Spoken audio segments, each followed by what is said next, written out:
Our relationship is one which is very close, where there is a lot of cultural commonality. We share passions, cricket first and foremost amongst them, and you can't have a conversation with a Sri Lankan without talking about cricket almost instantaneously, and we love that, and it seems Sri Lankans like that too.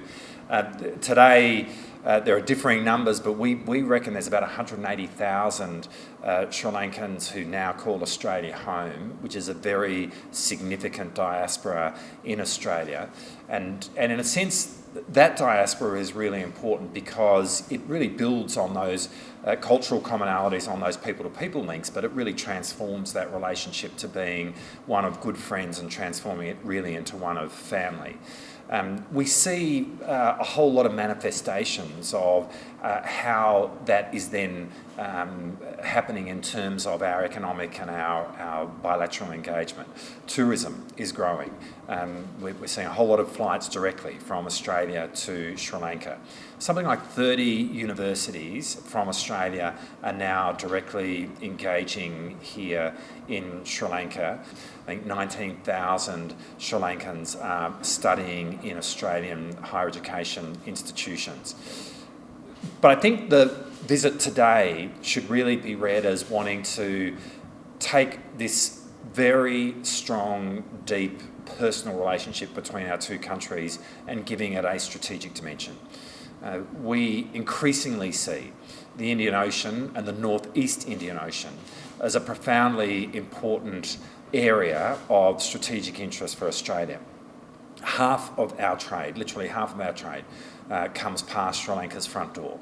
And those sea lines of communication for an island trading nation such as ourselves, with a growing proportion of our prosperity being driven by trade, those sea lines of communication are fundamentally important to our national interest and to our prosperity.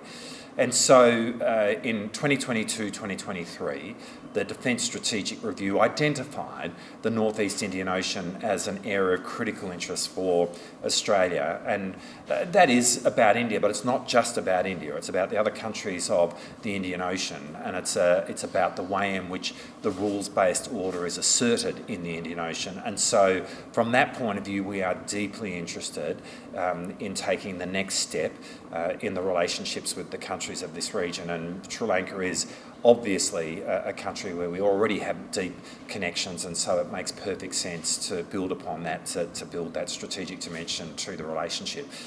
As I've given that message today, it's been received really well. I think it's something that is felt reciprocally.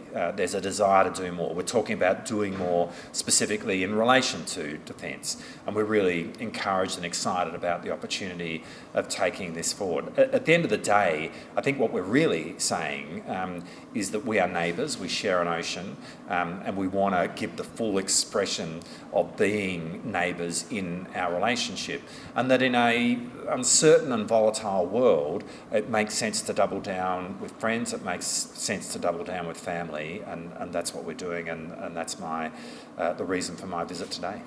Really happy to take questions.